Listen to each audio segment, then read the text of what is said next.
নমস্কার, শুভ সকাল বন্ধুরা। আমি ছন্দা। কেমন আছো সকলে? আশা করি খুব ভালো আছো। আমিও ভালো আছি। আমার সিএস ফ্যামিলির আরও একটি নতুন ব্লগে তোমাদেরকে অনেক অনেক স্বাগত জানাই। আজ হচ্ছে বৃহস্পতিবার। ঘড়িতে এখন ওই 8টার মতো বাজে।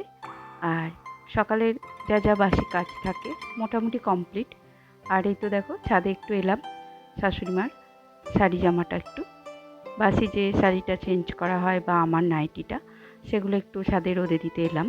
আর আজ আকাশ দেখছো একেবারে চকচক করছে। সকালের দিকে কিন্তু আকাশটা এরকমই চকচকে থাকছে। আর শরতের আকাশ যেমন হয় আর কি, কখনো মেঘ তো কখনো রোদ। আর আকাশটা দেখতে এই সময় বেশ ভারী, মানে সুন্দর লাগে জানো তো, যেন মনে হয় কেউ রং তুলি দিয়ে এঁকে দিয়েছে।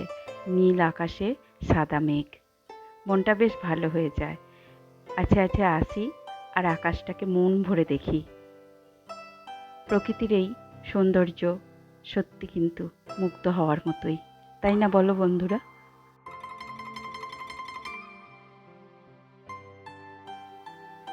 তো যে কথাটা বলছিলাম, দেখতে পাচ্ছ কত সুন্দর আকাশটা।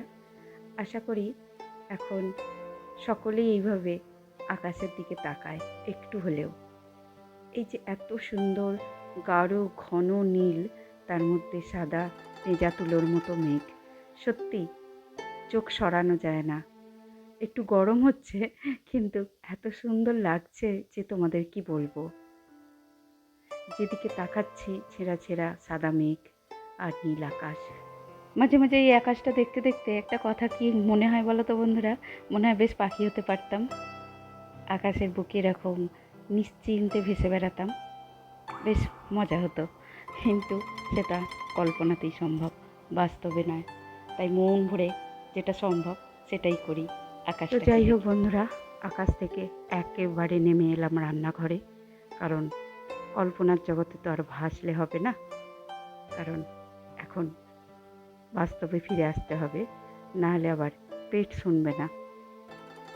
তো যাই হোক, এদিকে ভাত বসিয়ে দিয়েছি আর এদিকে দেখো ঢেঁড়সটাও বসিয়ে দিয়েছি।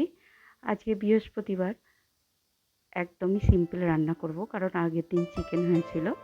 তো শুধু পোস্ত দিয়ে ঢেঁড়স আলু করব, করলা ভাজবো, আর ইচ্ছা আছে একটু ডাল করব, মুসুর ডাল করব। আজকে কারি পাতা ফোড়ন দিয়ে মুসুর ডাল করব। তো এটা ফার্স্ট টাইম করব। আমার বড়মশাই বললো একটু ট্রাই করে দেখো, ভালোই লাগবে। সত্যি বন্ধুরা, ডালটা কিন্তু একটা অন্যরকম টেস্ট হয়েছিল, বেশ ভালো লাগছিল। মানে শুধু কাঁচা লঙ্কা আর কারি পাতা ফোড়ন দিয়েছিলাম, কোনো পেঁয়াজ বা কোনো রকম মশলা কিন্তু ব্যবহার করিনি। মাঝে মাঝে দেখবে একদম সিম্পল রান্নাও কিন্তু ভারী ভালো লাগে। সবসময় কষিয়ে আদা রসুন পেঁয়াজ দিয়ে যে রান্নাটাই সুন্দর হয় তা কিন্তু নয়। সিম্পলভাবে রান্না করলেও কিন্তু রান্না ভালো হয়, তবে একটু সুন্দর গুছিয়ে বা একটু সেটাকে নিজের মতো করে মন দিয়ে করতে হবে। রান্না এমন একটা জিনিস, কী বলো তো বন্ধুরা, তুমি দেখবে যখন তোমার মন ভালো নেই বা কোনো কিছুর জন্য তোমার মন বিরক্তিতে আছে বা দুঃখে আছে বা রেগে আছে, তখন কিন্তু সেই এফেক্টটা রান্নার উপর পড়ে। তুমি যতই ভালোভাবে রান্না করার চেষ্টা করো, দেখবে রান্না যেন সেই স্বাদ আসে না। কিন্তু যখন দেখবে তোমার মন ভালো আছে, সমস্ত কিছু ঠিকঠাক চলছে, দেখবে সিম্পল রান্নাও কিন্তু সুন্দর হয়ে যায়। সবটাই কিন্তু মা অন্নপূর্ণার আশীর্বাদ। তো যাই হোক, এখানে মশলাটা বেটে নিলাম। মশলা বলতে এই যে পোস্ত আর কাঁচা লঙ্কা, যেটা আমি ঢ্যাঁড়স তরকারিতে দেবো।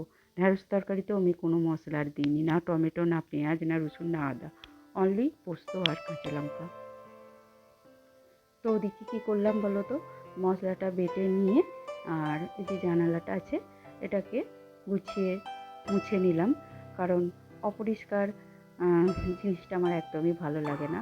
সবসময় আমি চেষ্টা করি রান্নার মাঝে যেখানে যা আছে টুকিটাকি জিনিসপত্র সেগুলোকে গুছিয়ে নেওয়া, একটু মেজে ধুয়ে নেওয়া, রান্নাঘরের আদার্স যেখানে যেটুকু দেখতে পাই সেগুলোকে একটু পরিষ্কার করে নেওয়া। এতে বেশ দেখবে মনটাও ভালো লাগে, পরিষ্কার পরিচ্ছন্ন ব্যাপারটাই থাকে আলাদা, রান্না করতে কাজ করতে ভালোই লাগে।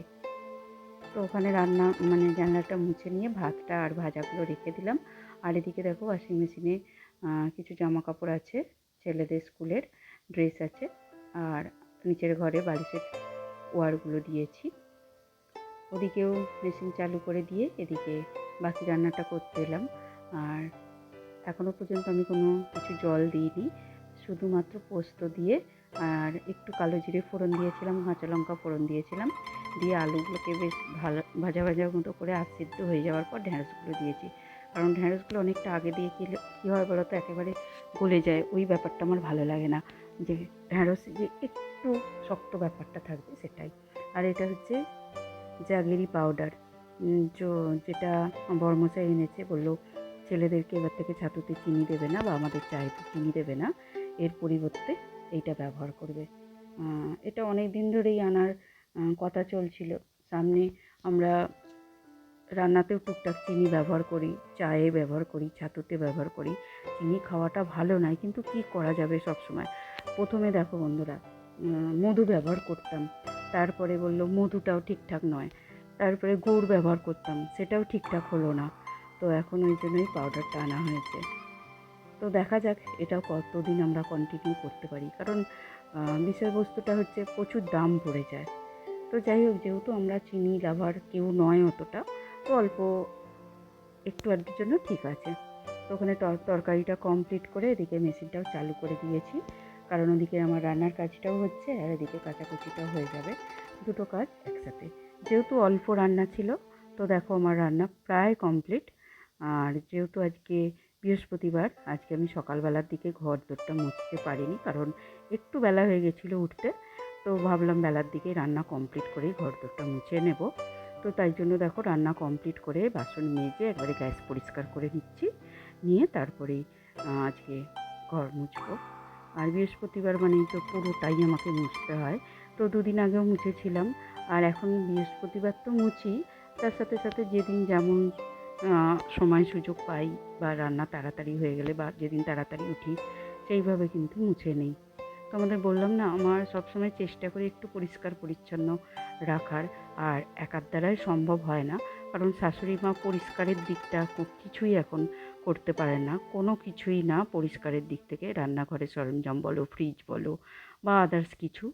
শুধুমাত্র সকালবেলা একটু কষ্ট করে ঝাড়ুটা দিয়ে পুজোর কাজটা একটু একটু করতে পারেন, বাকি এদিকে যে আদার্স গোছানো, মাজা, ধোয়া, পোছা, কাচা, এগুলো কিন্তু মায়ের দ্বারা আর হয় না। এখন সত্যি কথা বলতে কি, কাজের প্রেশারটা আমার খুবই বেড়ে গেছে। তো যাই হোক, ভাবলে হবে না, মনকে সেইভাবেই তৈরি করে নিয়েছি, নাহলে কিন্তু আবার কষ্ট হবে। তো যাই হোক, দেখতেই পেলে বন্ধুরা, আর আমার সমস্ত রান্নাও কমপ্লিট, গ্যাস মোছা কমপ্লিট, পরিষ্কার পরিচ্ছন্ন কমপ্লিট করে ফেলেছি। বোতলগুলোকে ধুয়ে রাখলাম, যখন জল থাকবে না তো জল চালানো হবে, তাই জন্য রেডি করে রাখলাম। যেদিকে যা জানালা, টেবিল, গ্যাস, ওভেন সমস্তটা পরিষ্কার করে ফেলেছি। আর এদিকে দেখো রান্নাগুলো এক ঝলক আর একবার দেখিয়ে দিই তোমাদের। ওই যে বললাম না, কারি পাতা দিয়ে মুসুর ডালটা করেছি, সিরিয়াসলি বেশ ভালো লেগেছে জানো তো বন্ধুরা। আমি এই ফার্স্ট টাইম কারি পাতা দিয়ে ডাল করলাম।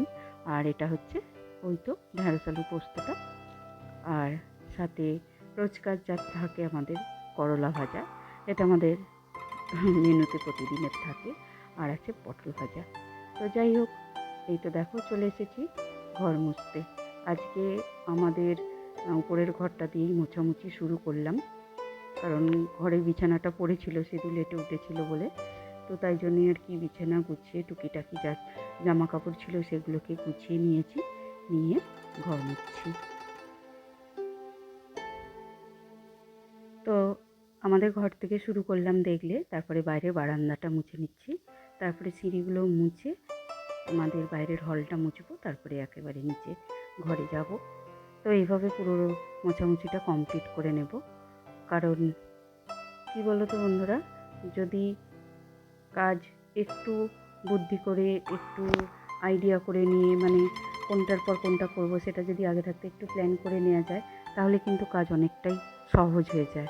আর আগে থাকতে যদি আমরা ভেবে ফেলি যে এত কাজ পড়ে আছে, কি করে কি করব, তখন কিন্তু দেখবে টেনশানের সাথে সাথে কাজের এনার্জিটাও কিন্তু অনেকটা কমে যায়। কাজের এনার্জি কিন্তু আমাদের প্ল্যানের উপরও কিছুটা নির্ভর করে। যদি আমরা প্ল্যান করে আর সময় বুঝে কাজগুলো করে নিতে পারি, কাজগুলো যেমন গুছিয়ে করাও হয়ে যায়, সেরকম অতটা কষ্টও হয় না। কিন্তু সব সময় এটা সম্ভব হয় না, জানো তো? মনে হয় মানে মাঝে মাঝে যখন ভাবি এটার পর এটা করবো, এটা আগে করে নেব, কিন্তু অনেক সময় এমনও হয় যে মধ্যিখানে এক্সট্রা কিছু কাজ এমন এসে যায়, আবার মানে সেই কাজটাকে রেখে দিয়ে আর সেই এক্সট্রা কাজটাকে করতে হয়। সেই জন্য আবার প্ল্যান থেকে মানে কাজের যে রুটিনটা বা প্ল্যানটা সেটা থেকে বেরিয়ে আসতে হয়, তখন আবার অনেকটা সময় লেগে যায়। তো যাই হোক, আজকে একদমই রুটিন মাফিক কাজ করেছি। আর এই তো দেখো, ওদিকে আমার রান্না হয়ে গেল, মোছামুছি হয়ে গেল, আর এই তো দেখো জামা কাপড়গুলোকে এবার ছাদে নিয়ে এসেছি মেলে দেওয়ার জন্য। প্রচুর রোদ আছে, আর ওয়াশিং মেশিনে একদম শুকিয়ে নিয়েছি, বেশিক্ষণ লাগবে না, শুকিয়ে যাবে। একবার ভাবলাম নিচেটাই দিয়ে দিই, যা রোদ, আবার ভাবলাম নিচে দেওয়ার থেকে একবার রোদে দিয়ে দিই, তাহলে কি আমি স্নান টান সেরে আস্তে আস্তেই শুকিয়ে যাবে, তুলে ফেলতে পারবো। কারণ এখন তো ওয়েদারের কোনো গ্যারেন্টি নেই, এই রোদ তো এই মেঘ। তো যাই হোক বন্ধুরা, মোটামুটি আমার কাজ এটা মানে এই কাজটা করলেই মোটামুটি কাজ কমপ্লিট হয়ে যাবে। এবার স্নান টান করে নেব। আরও তাড়াতাড়ি করছি কেন বলো তো, সিধুকে নিয়ে একটু পড়াতে বসবো, কারণ সোমবার থেকে সিধুর পরীক্ষা শুরু হচ্ছে, আর সিলেবাসটা অনেকটাই বড়। তাই 2-3 দিন ও এখন বাড়িতেই আছে, কিন্তু ওই যে হয় না, একটার পর একটা সংসারের কাজ মেটাতে মেটাতে অনেকটাই বেলা হয়ে যায়। তো আমাদের মেয়েদের তো সবটাই ম্যানেজ করতে হয়, তাই না বলো বন্ধুরা? তো যাই হোক বন্ধুরা, আজকের ভিডিওটা এই পর্যন্ত রাখলাম। যদি ভালো লাগে লাইক কমেন্ট করো, আর যদি আজকে আমার নতুন বন্ধু কেউ হয়ে থাকো, চ্যানেলটা সাবস্ক্রাইব করে আমার পাশে থেকো। আর যারা অলরেডি করেছো তাদের অনেক অনেক ধন্যবাদ, অনেক অনেক ভালোবাসা।